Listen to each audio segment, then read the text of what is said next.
Hello जय हिंद दोस्तों, मैं रणबीर सिंह स्वागत करता हूँ एक बार फिर से आप सभी का आपके परिवार वाणी फॉर एग्जाम में। तो दोस्तों हम लोग बात करने वाले हैं और ये साइंस का प्रैक्टिस सेट है। तो इसका ये पहला वीडियो हो जाएगा साइंस में, है ना। केमिस्ट्री का है तो उससे जो है मैटर से पदार्थ से है ना, जिसमें ठोस द्रव गैस के रूल्स के बारे में बात की जाएगी। ठीक है, तो वीडियो को स्टार्ट करते हैं। उससे पहले यदि आप चैनल पर नए हैं तो चैनल को सब्सक्राइब कर लें, साथ साथ नोटिफिकेशन बेल यानी कि घंटी को बजाना बिल्कुल ना भूलें।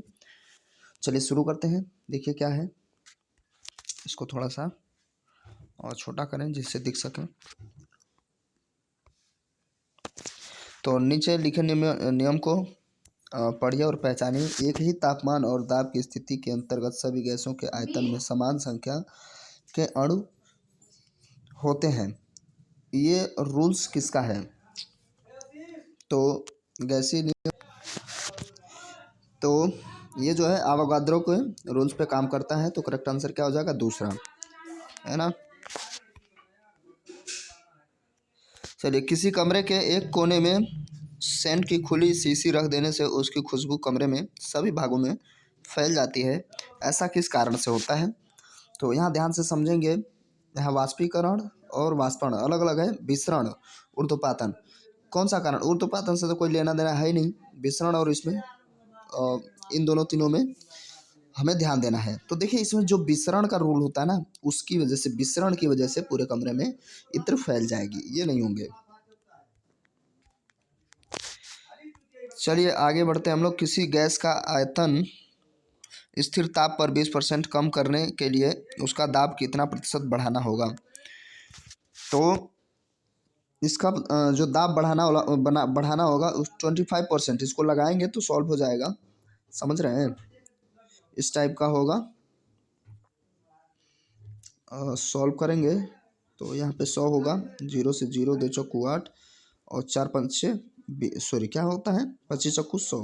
तो 25% बढ़ाना होगा। समझ रहे ना मैं क्या कहना चाहता हूँ? 20% जब कम करेंगे तो 20%, 20 कम किया गया बटे वो वैल्यू गुणे 100, तो प्रेशर बढ़ जाएगा। 4 और 4 से डिवाइड करेंगे 25% जो है प्रेशर बढ़ेगा। ठीक है, चलिए आगे। तापमान को कितना कम कर देने से सभी गैस शून्य आयतन घेरेंगी? सभी गैस जो है शून्य आयतन घेरेंगी। तो इसका क्या आंसर हो जाएगा? तो इसमें जो है -273 डिग्री सेल्सियस अगर कर दिया जाए तो जो गैसेज हैं वो शून्य आयतन घेरेंगी, कोई आयतन ही नहीं घेरेंगी। ठीक है, उसको याद रख लीजिए। बायल के नियम निम्नलिखित में से लागू होता है। तो बायल का रूल जो लागू होता है नियत तापमान पर, है ना। टेम्परेचर फिक्स होना चाहिए। आदर्श गैस नियम के अनुसार गैस का ग्राम अणुक आयतन कितना होता है? तो गैस का ग्राम अणुक जो होता है 22.4 लीटर। इसको बस याद रखिए, बस याद रखिए। ठीक है, 22.4 लीटर हो जाएगा। किसके लिए? आदर्श गैस के नियम के अनुसार। और इसमें ज़्यादा क्वेश्चन नहीं है, 15-16 क्वेश्चन है। तो बस उच्च तुंगता पर पानी कुछ कम तापमान पर उबलने लगता है, कारण है। तो यहाँ पर उच्च तुंगता मतलब पहले इसको ऑप्शन पढ़ लेते हैं, फिर देखेंगे क्या होना है। वायुमंडलीय तापमान तुंगता के साथ साथ घटता है। तुंगता मतलब एक तरीके से दबाव हम कह सकते हैं।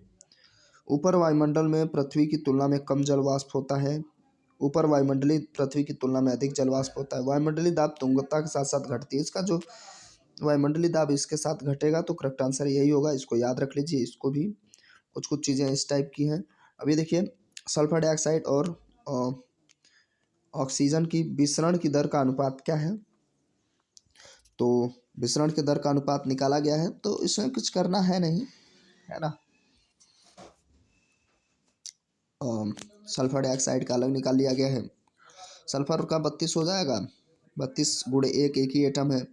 और प्लस ऑक्सीजन 8 दूनी 16, 16, सॉरी मास हम निकाल रहे हैं ना।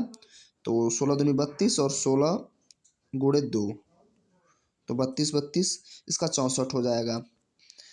ऑक्सीजन का है तो मास ही हम देख रहे हैं। तो 8 दूनी 16, 16 दूनी 32, तो इसको जब सॉल्व करेंगे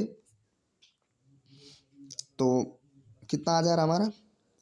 अब इसको ऐसे डायरेक्ट सॉल्व कर दें तो यहाँ पे हमें समझना होगा कि पूछ क्या रहा है।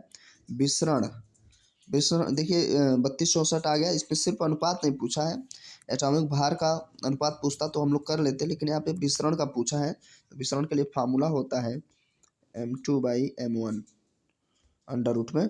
तो M2 कितना है भाई साहब, M2 आपका 32/64, ठीक है। तो 32 और 64 कट जाएगा, तो 32 और 64 है, कट गया, तो 1/2 बचा, तो अनुपात में आ जाएगा 1/√2, बस समझ रहे ना। तो पहला वाला आंसर सही होगा। विसरण का अंडर रूट में M2/M1 करते हैं, ये तो सॉल्व नहीं होता है। वायु में विभिन्न गैसों का अनुपात क्या होगा।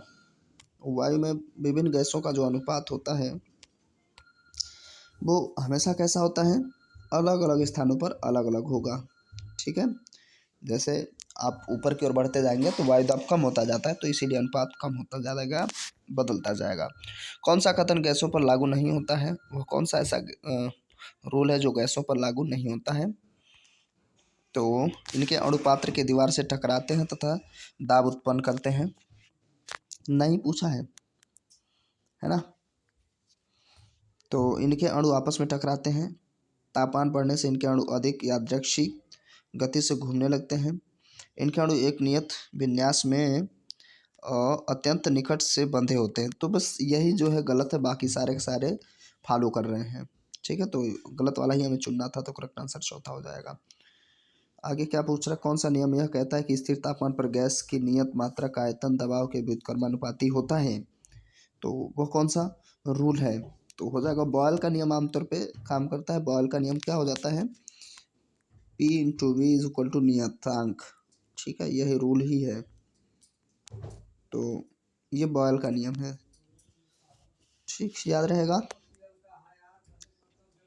स्थिर ताप पर किसी गैस के निश्चित द्रव्यमान का दाब और आयतन का व्युत्क्रमानुपाती होता है। तो नियतांक अगर ले लेंगे तो व्युत्क्रमानुपाती खत्म हो जाता है। कौन सा कथन गैसों के अणुओं के विन्यास और गति का वर्णन करता है। अणुओं के विन्यास और गति का वर्णन कर रहा है। तो अणु अनियमित विन्यास में अनियमित गति करते हैं, सही है, सही है। तो बस छोड़ देते हैं, सही वाला ही पूछा था, छोड़ दीजिए आगे। निम्नलिखित में से कौन सा एक अतिशीत द्रव है। अतिशीतित द्रव है, ये क्वेश्चन कई बार पूछा जाता है, ज़्यादा क्वेश्चन की इस क्वेश्चन की प्रोबेबिलिटी ज़्यादा होती है पूछने की। तो क्या होता है, अतिशीतित। तो अतिशीतित कौन सा हो जाएगा भाई, सीसा, समझ रहे ना। अक्रिस्टलीय है, अक्रिस्टलीय ठोस के रूप में होता, तो अतिशीतित द्रव हो जाएगा, है ना, क्योंकि इसका कोई क्रिस्टलीय संरचना तो होती नहीं है। तो इसके लिए इसलिए यह जो है इसका एक श्रेष्ठ गलनांक होता है, इसलिए अतिशीत जो द्रव होगा वो सीसा हो जाता है। यहाँ पाराठेप्लान के चक्कर में गलत नहीं करेंगे। वायु में सबसे अधिक मात्रा में पाई जाने वाली गैस है। तो सबसे ज़्यादा वायु में नाइट्रोजन गैस पाई जाती है ना, अप्रोक्स में तो 78% के आसपास में पाई जाती है सबसे ज़्यादा। ठीक है। और इसमें अगर ऑक्सीजन की बात करें तो 21 करके होता है ना। तो 21% CO2 जो 0.03% पाया जाता है। हाइड्रोजन तो दशमलव में ही होता है, तो इसलिए नाइट्रोजन का 78% सबसे ज़्यादा होता है। पृथ्वी के तल के समीप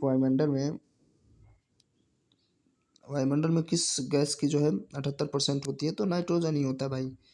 देखिए इससे पहले वही बात है, फिर से पूछ लिया, समझ रहे हैं। तो ठीक है, आगे चलते हैं। आगे क्या है, लास्ट है। किसी झील की सतह से एक बुलबुला उठता है तो ऊपर सतह पर आने पर इसकी त्रिज्या दोगुनी हो जाती है। यदि वायुमंडलीय दाब झील की पानी के ऊंचाई कालम के बराबर हो तो झील की गहराई क्या होगी। थोड़ा सा फार्मूला टाइप का है। और इसको लगाना पड़ेगा PV बराबर H इंटू, और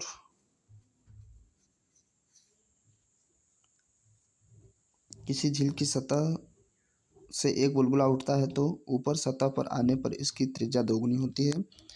तो यानी कि त्रिज्या दोगुनी हो रही है।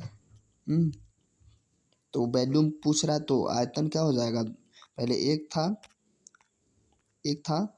तो आयतन क्या हो जाएगा, अब चूंकि अब त्रिज्या 2 हो गई तो क्यूब करेंगे तो 2 दूनी 4 दूनी 8 हो जाएगा वॉल्यूम।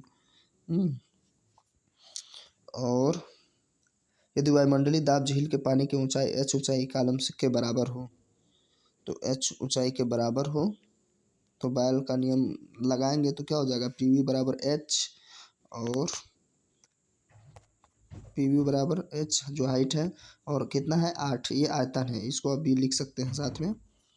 ठीक है, तो V से भी तो कैंसिल हो जाएगा, V से भी कैंसिल हो जाएगा, P बराबर 8H बचेगा। पूछा क्या था, झील की गहराई, तो झील की गहराई क्या आ जाएगी, यहाँ पे 8H, ये P आया है और इसको हमें घटाना पड़ेगा 1H से, तो 8H माइनस 1H घटा लेंगे क्योंकि जो पहले वाला H था। तो कह रहा ना झील की क्या गहराई, ये तो टोटल आ रहा है, क्या हो जाएगी तो 7H, ये थोड़ा सा आपसे गलत करा लेगा वो, है ना। तो इसका चौथा वाला करेक्ट आंसर हो जाएगा। ठीक है, थोड़ा सा ध्यान दीजिएगा इसको। और न्यूमेरिकल आ जाते हैं आमतौर पे इसमें, फिर हम लोग नेक्स्ट टॉपिक में बात करेंगे परमाणु द्रव्यमान और उसकी संरचना पर।